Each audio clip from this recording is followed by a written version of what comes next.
Good morning बच्चों, आप सभी का स्वागत है हमारे इस प्यारे से चैनल डू फॉर यू पर। आज हम लोग एक फिर से 5 मार्क्स का क्वेश्चन करने वाले हैं। ध्यान से देखिएगा, ठीक है, बड़ा इंपॉर्टेंट है, इस साल में भी आ सकता है।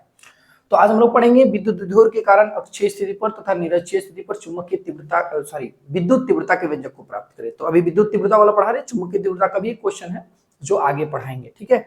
तो इस वीडियो लेक्चर में लगे रहिएगा। और हाँ, ये जो सीरीज चलने वाला है बड़ा इंपॉर्टेंट सीरीज है, ज्यादा नहीं, करीब 20 से या 25 क्वेश्चन बताएंगे, उसी में से एग्जाम में देखना 6 क्वेश्चन आएगा, उसमें से 4 का जवाब लिखना है आपको जैक बोर्ड में, ठीक है।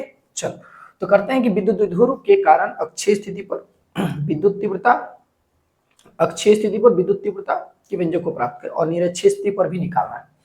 तो सबसे पहले समझते हैं कि विद्युत विधुर क्या। सिंपल से बात बता देते हैं, समान मान के दो आवेश, प्रकृति अलग अलग, दोनों का मान समान है, प्रकृति अलग अलग है, मतलब एक नेगेटिव एक पॉजिटिव होना चाहिए तो एक नेगेटिव होना चाहिए। समान मान के दो आवेश प्रकृति अलग अलग जब एक दूसरे से बहुत ही अल्प दूरी 2l पर स्थित रहता है तो इस निकाय को क्या कहते हैं बोलो, विद्युत विधुर कहते हैं। जहां विद्युत विधुर होगा वहां विद्युत विधुर आघूर्ण आएगा। विद्युत विधुर आघूर्ण का फॉर्मूला होता है दोनों आवेशों में से किसी एक आवेश का मान और दोनों आवेशों के बीच की लंबवत दूरी 2l के गुणनफल को विद्युत विधुर आघूर्ण कहा जाता है। इसे कैपिटल P द्वारा सूचित किया। तो कैपिटल P इक्वल टू होगा दोनों आवेशों में से किसी एक आवेश का मान, तो दोनों में से किसी एक आवेश का मान ले लो Q, और दोनों आवेशों के बीच की लंबवत दूरी, तो लंबवत दूरी क्या है बोलो 2l। विद्युत विधुर आघूर्ण जो है एक सदिश राशि है और इसकी दिशा हमेशा नेगेटिव से पॉजिटिव की ओर होता है, याद रखना। फिर से बोल रहे हैं विद्युत विधुर क्या है। अच्छा एक बात और, अगर आपका इसका प्रॉपर नोट चाहिए तो आपको टेलीग्राम चैनल पर जाना है और वहां सर्च करना है फिजिक्स बाय अमृतेश सर, ठीक है, आपको मिलेगा सारा का सारा एकदम जो भी चीज बोल रहे हैं ना एग्जैक्टिव वहां मिल जाएगा। आगे बात समझ में, तो चाहे उसका लिंक भी शायद दिया होगा नीचे, आप देख लीजिएगा, ठीक है। तो क्या बोले, समझ में आया। यहाँ पर विद्युत विधुर क्या है, समान मान के दो आवेश प्रकृति अलग अलग जो एक दूसरे से बहुत ही अल्प दूरी 2l।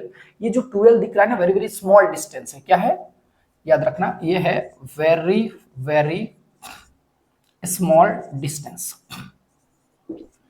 बहुत छोटा डिस्टेंस है। तो दो समान मान के दो आवेश प्रकृति अलग अलग जो एक दूसरे से बहुत ही अल्प दूरी 2l पर स्थित रहता है, इस निकाय को विद्युत विधुर कहते हैं। जहां विद्युत विधुर होगा वहां विद्युत विधुर आघूर्ण आएगा, और विद्युत विधुर आघूर्ण का फॉर्मूला दोनों में से किसी का आवेश का मान, दोनों आवेश के बीच की लंबवत दूरी 2l के गुणनफल को विद्युत विधुर आघूर्ण कहा जाता है। इसे कैपिटल P द्वारा सूचित किया जाता है। इसकी दिशा हमेशा नेगेटिव से पॉजिटिव की ओर होती है, ठीक है। ये जो 12 दिख रहा है एक्चुअली बहुत बड़ा डिस्टेंस नहीं है, बहुत छोटा डिस्टेंस है। अगर बात करें इतना छोटा सा डिस्टेंस है, आप सोच के देखो, अगर 12 बहुत छोटा है तो इसका बीच में अगर देखें तो इन दोनों का मिड पॉइंट यहाँ होगा, तो यहाँ से यहाँ तक का डिस्टेंस l, यहाँ से यहाँ तक का डिस्टेंस l, तो l तो और छोटा होगा, याद रखना। तो विद्युत विधुर में जो 12 है वो काफी छोटा डिस्टेंस है, l और भी छोटा डिस्टेंस होगा, क्योंकि अभी डेरिवेशन करेंगे तो चीजें समझ में आएगा। तो हम लोग किसके पर बात करने वाले, अक्षीय स्थिति पर। तो चलो हम बना रहे हैं, ध्यान समझना। तो वही कहानी, माना कि एक AB एक विद्युत विधुर है, तो एक विद्युत विधुर बनाओ, यहाँ पर एक नेगेटिव चार्ज लेंगे, बगल में एक पॉजिटिव चार्ज लेंगे। इसको जूम करके बना रहे हैं ताकि क्लियरली दिखाई दे। और इन दोनों के बीच का जो डिस्टेंस होगा वो होगा 2l। यहाँ कहीं मिड पॉइंट होगा तो मिड पॉइंट का नाम हम O रख देते हैं, इसका नाम रख देते हैं AB। यहां से यहां तक का लेंथ कितना होगा l, और यहां से यहां तक का भी लेंथ कितना होगा l, अभी समझाएं। विद्युत विधुर की दिशा हमें नेगेटिव से पॉजिटिव की ओर।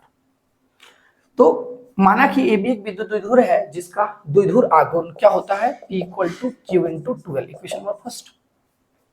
अब विद्युत विधुर के मध्य बिंदु से r दूरी पर, विद्युत विधुर के मध्य बिंदु से r दूरी पर अक्षीय स्थिति पर एक बिंदु P है जहां हमें विद्युत तीव्रता के व्यंजक को प्राप्त करना है। तो ध्यान से देखना, इस पॉजिटिव चार्ज के कारण यहां पर क्या करेंगे, यहां पर विद्युत तीव्रता निकालेंगे। विद्युत तीव्रता का मतलब एकांक धनावेश पर लगने वाले बल को विद्युत तीव्रता कहते हैं। तो यहाँ पर एक एकांक धनावेश कंसीडर कर लेंगे, यूनिट पॉजिटिव चार्ज, और इस पॉजिटिव चार्ज के कारण इस पर कौन सा बल लगेगा, प्रतिकर्षण बल। तो यहाँ पर प्रतिकर्षण बल ऐसे, तो विद्युत तीव्रता की दिशा ऐसे, इसका नाम E1 रखेंगे। इस नेगेटिव कारण इस पर कौन सा बल लगेगा, अट्रैक्शन फोर्स, ऐसे, तो यहाँ विद्युत तीव्रता की दिशा ऐसे होगा। अरे एकांक धनावेश पर लगने वाले बल को ही क्या कहते हैं, विद्युत तीव्रता। तो इसके कारण इस पर लगने वाला बल की दिशा इधर, तो विद्युत तीव्रता की दिशा ये। इसके कारण इस पर लगने वाला बल इधर, तो विद्युत तीव्रता की दिशा ये। एकांक धनावेश पर लगने वाले बल को क्या कहते हैं, विद्युत तीव्रता। तो जो बल होता है उसी को बोलते हैं विद्युत तीव्रता कहते हैं। आगे बात समझे, तो P बिंदु पर E की दिशा इधर आया, E1 बोले, और E2 की दिशा इधर आया। अब हम लोग एक करके निकालना विद्युत तीव्रता। याद रखना, किसी स्मॉल आवेश Q से R दूरी पर विद्युत तीव्रता का जो फॉर्मूला होता है E = 1/4πε0 Q/r²।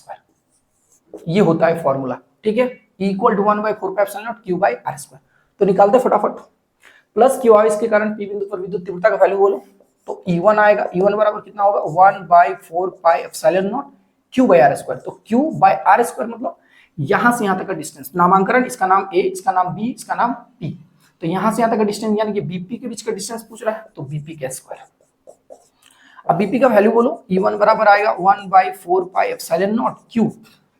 BP का क्या होगा वैल्यू, यहां से यहां तक का वैल्यू, देखो यहां से यहां तक का डिस्टेंस R है, हमको यहां से यहां तक का डिस्टेंस चाहिए, तो ये R डिस्टेंस में अगर L डिस्टेंस माइनस कर दोगे तो ये डिस्टेंस निकल जाएगा, बिल्कुल, तो R - L का होल स्क्वायर। अच्छा से देखो, समझ में आ जाएगा। अरे यहां से यहां तक डिस्टेंस कितना, यहां से यहां तक डिस्टेंस कितना है, R है, और कितना डिस्टेंस माइनस करना है, L। क्यों, क्योंकि हमको यहां से चाहिए ना, यहां से ये पॉइंट B है, ये डिस्टेंस चाहिए, तो ये डिस्टेंस कैसे निकालोगे, ये डिस्टेंस R माइनस, यहां से यहां तक डिस्टेंस R है, L माइनस कर दो तो ये डिस्टेंस निकल जाएगा। तो हो गया R - L का होल स्क्वायर। इसको करो इक्वेशन नंबर 2। फिर उसी तरह लिखो, माइनस Q इसके कारण P बिंदु पर विद्युत तीव्रता, माइनस Q इसके कारण P बिंदु पर विद्युत तीव्रता E2 है, और E2 का वैल्यू वही आएगा 1/4πε0 Q/r²। Q/r² यानी कि AP का स्क्वायर।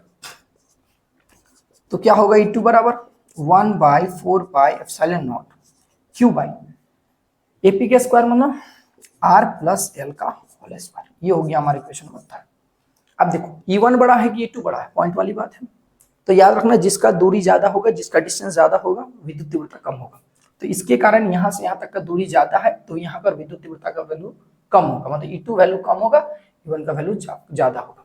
तो यहाँ पर डिस्टेंस कम है तो विद्युत तीव्रता ज्यादा होगा, यहाँ डिस्टेंस ज्यादा है तो विद्युत तीव्रता कम होगा। इससे हमको क्लियर पता चला कि E1 बड़ा है और E2 क्या है बोलो, छोटा है। अब हम लोग पढ़े होंगे कि अगर दो वेक्टर एक दूसरे का अपोजिट डायरेक्शन में हो तो उसका परिणामी वेक्टर जो होता है, बड़ा वाला को छोटा वाला से माइनस कर देते हैं। तो यहाँ पर P बिंदु पर दो तीव्रता आया, एक आया इधर, एक आया इधर। E वाला बड़ा है, E वाला छोटा है, तो परिणामी विद्युत तीव्रता को दिशा ये आएगा, क्योंकि बड़ा वाला को छोटा वाला से माइनस कर देंगे तो जो भी वैल्यू आएगा। नहीं समझे, देखो जैसे कहाँ समझा दी, यहाँ मान लो इधर कोई खींच रहा है 20 न्यूटन से और इधर कोई खींच रहा है 10 न्यूटन से। अब बताओ, एक्चुअली यहाँ पर कोई अगर ब्लॉक है तो ये ब्लॉक किधर मूव करेगा, इधर मूव करेगा। बोले सर कितना से, 10 न्यूटन से। यस, तो क्या किया एक्चुअली, हुआ क्या होगा, 20 - 10, तो बड़ा वाला को छोटा सा माइनस कर दिए, जो भी वैल्यू आया वो परिणामी बल है। परिणामी बल की दिशा 20 न्यूटन की ओर है। कितना न्यूटन से गति करेगा, 10 न्यूटन से, क्योंकि बड़ा वाला को छोटा वाला से क्या कर दिया, माइनस। तो लास्ट में लिखोगे अतः, यहां तो समझ में आ गया, लिखोगे अतः P बिंदु पर परिणामी तीव्रता। तो अतः P बिंदु पर परिणामी तीव्रता को क्या बोलेंगे, बड़ा वाला को छोटा वाला से माइनस कर देंगे। तो P बिंदु पर परिणामी तीव्रता E बराबर क्या होगा, E1 - E2। E1 - E2। तो E1 का वैल्यू निकालो। E1 का वैल्यू कितना आया था, ये वाला E1 था ना। E1 किसके कारण आया था, इसके कारण। तो याद होना चाहिए इक्वेशन, जो मिटा दिए। तो क्या होगा, 1/4πε0 Q, और क्या होगा R - L का होल स्क्वायर। फिर माइनस है 1/4πε0, यहाँ क्या होगा, Q/R + L का होल स्क्वायर। अब जो कॉमन आएगा उसको कॉमन निकालो। E = Q/4πε0 कॉमन आ गया, यहाँ अंदर में क्या बचा, R - L का होल स्क्वायर, और माइनस यहाँ क्या बचेगा, R + L का होल स्क्वायर। ऐसे अब यहाँ एलसीएम लो, E बराबर 1 कितना होगा, Q/4πε0, यहाँ से करोगे एलसीएम तो होगा R - L का होल स्क्वायर, और यहाँ R + L का होल स्क्वायर। क्रॉस मल्टीप्लाई करोगे तो यहाँ आएगा R + L का होल स्क्वायर, और यहाँ माइनस हो तो माइनस, यहाँ R - L का होल स्क्वायर। अब और थोड़ा कैलकुलेट करो, ये क्या निकल रहा है, P बिंदु पर परिणामी तीव्रता। परिणामी तीव्रता की दिशा ये होगा, E की दिशा जो होगा E1 की दिशा में, दिशा की ओर ही होगा। अब यहाँ क्या करो, इस पूरे टर्म को A मान लो, इस पूरे टर्म को क्या मान लो, B। तो क्या लग जाएगा, A - B का होल स्क्वायर, याद है ना। तो A square minus B square equal to होता है ए माइनस बी, और यहाँ होगा ए प्लस बी। ये तो पढ़ भी किए हो, करो यहाँ। तो ई बराबर कितना होगा, Q by 4 pi epsilon not. करो a माइनस बी मतलब r प्लस एल, ए हो गया माइनस बी मतलब माइनस दी, और ये वाला b लिखना, r माइनस माइनस प्लस और l होगा। इतना तो मैथमेटिक्स आता होगा। अब क्या करना है, a प्लस बी मतलब r प्लस एल, ए हो गया, और प्लस बी, तो यहाँ प्लस और ये वाला b है तो r माइनस एल हो गया। और बाई, देखो इसको मिटा दो कुछ देर के लिए, इसको भी मिटा दो कुछ देर के लिए, क्या होगा r माइनस एल और यहाँ r प्लस एल, मतलब a minus B into A plus B, क्या होता है A square minus B square, यहाँ होगा R square minus L square. अब यहाँ स्क्वायर तो यहाँ भी स्क्वायर। अब जो जो कटेगा उसको काटो, आर से आर खत्म, एल से एल खत्म, तो फाइनली मेरे पास क्या बचा, equal to Q by 4 pi epsilon naught. यहाँ इसको करोगे तो 2l आएगा, और इधर करोगे तो 2r आएगा। बातें समझ में आ रहा ना, बाई क्या होगा R square minus L square का होल स्क्वायर। ठीक है, पिक्चर नोट कर लिए होगे, इसको मिटा देंगे, इसका काम खत्म, समझा दिया सारा फिगर में।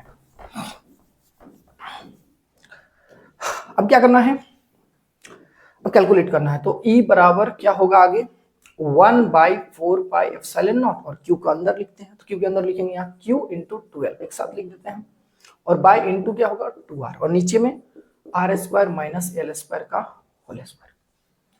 अब देखो इक्वेशन फर्स्ट में समझाए थे, फ्रॉम फर्स्ट में याद करो, फ्रॉम फर्स्ट में था P equal to Q into 12 विद्युत द्विध्रुव आघूर्ण, याद है ना।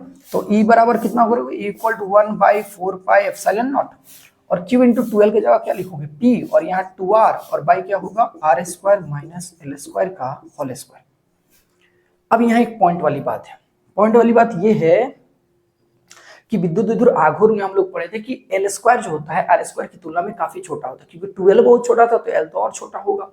तो यहाँ एक लाइन थोड़ा लिखना पड़ेगा कि L square is very very less than R square, therefore, है ना, L square can be neglected.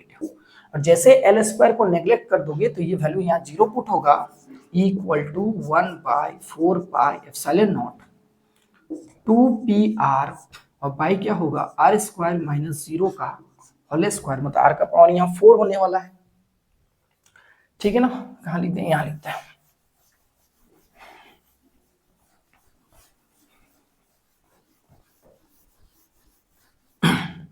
ठीक है, तो क्या आया फाइनली मेरे पास, E बराबर 1/4 पाई एप्सिलॉन नॉट 2pr, और बाई क्या होगा यहाँ r का पावर 4, r से r कैंसिल हो गया, और फाइनली मेरे पास बचा E equal to 1/4 pi epsilon naught, यहाँ p 2p और बाई r क्यू। आगे बात समझ में। तो विद्युत द्विध्रुव के कारण अक्षीय स्थिति पर जो विद्युत तीव्रता का वैल्यू होता है equal to 1/4 pi epsilon naught 2p by r Q. समझ में आ गया, ठीक है, नीचे कमेंट करके बताना। अब नेक्स्ट वीडियो में आपको नीरज वाला बताऊंगा। ठीक है, छोटा छोटा सीरीज दे रहे हैं, प्रॉपर 10-15 मिनट तो पढ़ाई कर ही सकते हैं, तो 10-15 मिनट आप पढ़ाई करके एग्जाम के 5 नंबर वाले डेरिवेशन को क्लियर कर लो। और ज्यादा नहीं है, 5 नंबर का जो डेरिवेशन होगा ना, हमको लग रहा है पूरा बुक में हम बता रहे हैं करीब 20 से 25 क्वेश्चन ही है, इनफ है, उसी के बीच में आता है। 5 साल से पढ़ा रहे हैं, 5 साल का एक्सपीरियंस है, हम बता रहे हैं। ठीक है, जितना भी क्वेश्चन हम सेट करते हैं 5-5 मार्क्स का, उसी के बीच से आता है। तो इस साल जितना सारा इंपॉर्टेंट बनने वाला है, मैं सारा 5 नंबर का कवर करवाऊंगा। और हाँ, इसका नोट जो भी एज इट इज बोले हम, है ना, वो सारा एकदम प्रॉपर लिखा हुआ है। आपको टेलीग्राम चैनल विजिट करना है, वहां आपको प्रॉपर इसका नोट्स मिल जाएगा। ध्यान रखना इस बात को। मिलते हैं नेक्स्ट वीडियो में।